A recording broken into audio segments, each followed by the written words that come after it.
लड़का लोग तयाज गाना हमार जरूर सुनेलन, लेकिन ज्यादा आज के जमाना वाला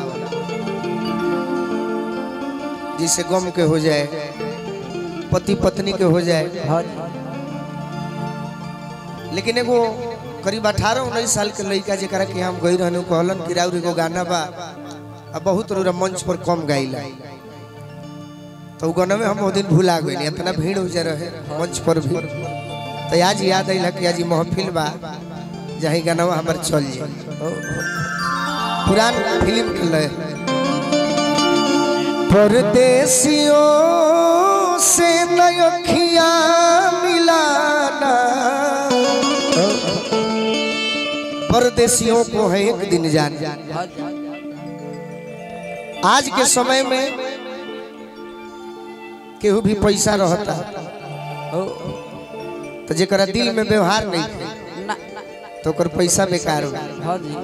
खूब चेहरा तार सुंदर बा और चेहरा पर केहू ताकही वाला नहीं, तार घमंड के चलते खूब चेहरा सुंदर बनौले बाड़ू चाहे बाड़ो आ घमंड में रहता केहू से तार मिले मिलाप नहीं। एगो लड़का कहता कि सुनो तारा के हम जरूर चाहता नहीं, बाकी गांव भर में पता लगल कि ते बड़ी घमंडी हो, तो आज तोरा से खास कह के मिले आई भाई और मार दो चाहे काट जे, बाकी आज कहिए के जाता है कि रुपवा के दौलत, रुपवा के दौलत कब तक बिकाई हो, रुपवा के दौलत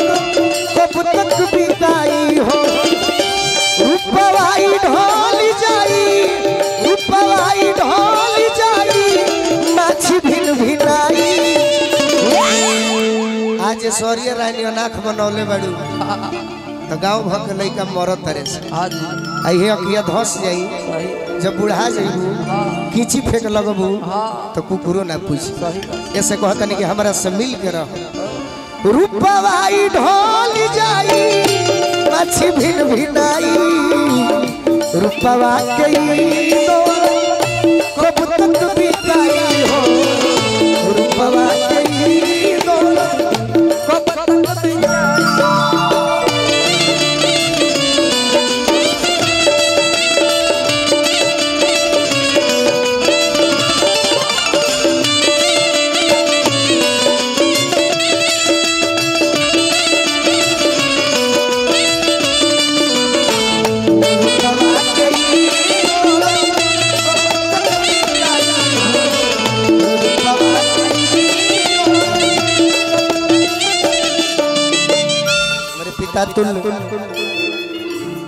जरा आशीर्वाद स्नेह से बड़े बड़े मंच पर मौका मिलल, गोड़ लगनी है कहाँ रही आई है। देखिए एगो संगीत के प्रिय बानी जरा के हम चिन्हत नहीं, फिर भी ओरा संगीत के प्रिय आदमी बानी हमारे बड़े भैया। रह दियो न तो ईडी के छापा पड़ जाए, गाना सुन रह देना तो भोजपुरी में सबसे धनिक हम ही हो जाए। प्रदीप चाचा की ओर से, बड़े भैया की ओर से और अति प्रिय आशीर्वाद दिले बानी। लड़का कहता का मातल जवानी लेके चलो जन उतानी, कब तक से चली तार ऐसे मन मानी हो,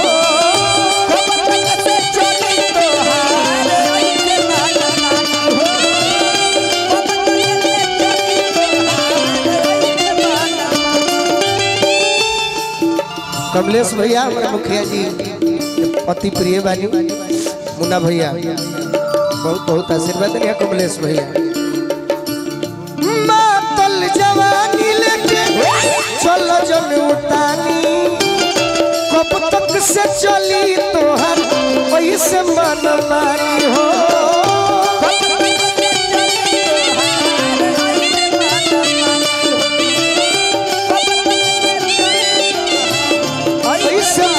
मानी हो।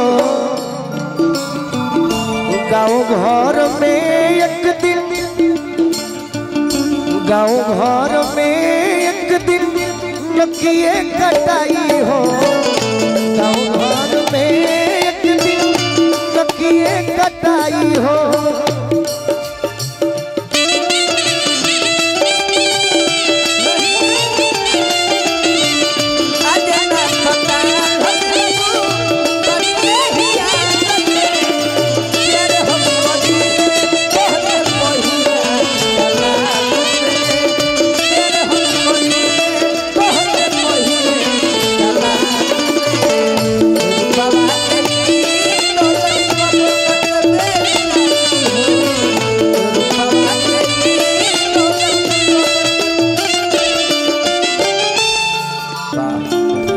कहता बड़ी सुंदर बात की ठीक बात तू हमार ना होइबू। हां जी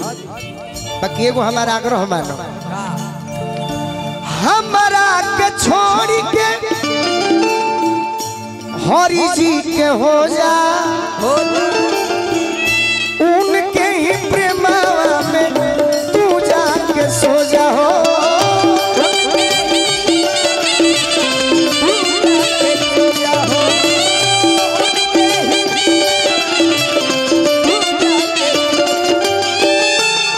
हमारा के छोड़ी के हरि जी के हो जा उनके ही प्रेमवा में तू जाके सो जा हो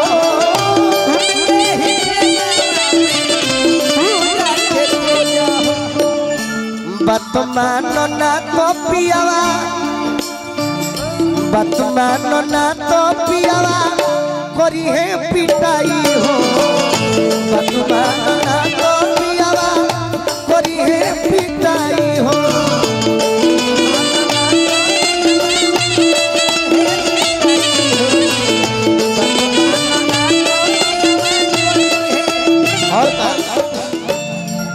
जन चुनरी ओढ़ले बड़ी केहू तार दीवाना के ना दिहल वो हरिये जी के चुनरी देल बा उतने ध्यान रखी हो कि केहू के चाहो चाहे मत चाहो बाकी चुनरी पर दाग मत लागे दे जीवन में एगो बात जनी हो कि तार कपड़ा में दाग लग जाई तो कोनो सरफ से धो के छोड़ा ले तार जीवन में दाग लग जाई तो दुनिया के कोनो वॉशिंग मशीन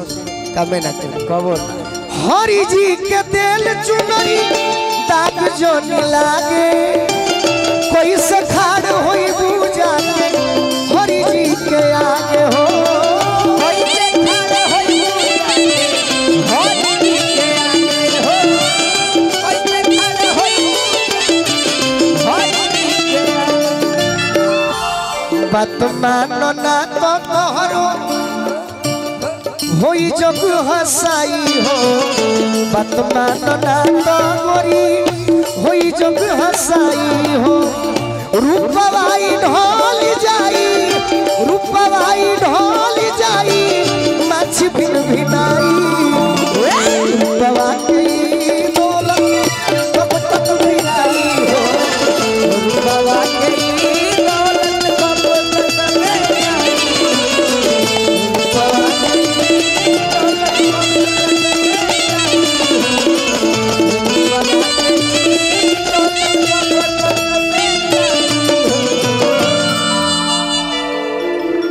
जरा बतिया समझ में आयल हो तो तालियों बजा दे कलाकार के दुए चीज से निमन लागेला कलाकार के दूगो चीज से बड़ी मनोबल ऊंच रहेला या तो पैसा खूब मिलत रही हां जी आ ताली बाजत रही बीच में तो कलाकार ना हमरो जमल बा सही अब हम पानी पियो तनी से की आवाज काम करत बिया ना यूट्यूब वाला भाई व्यूअर खाते करे के लाल मत क दी हलो कंप्यूटर से कि गोलू राजा स्टेज पर ही लोग के कौन ठीक बा अरे भाई हमारा तो डर बा कि अमित के जोरे फोटो डाल के दू गोला मत लिख दलो इन्हें के कोनो ठीक नहीं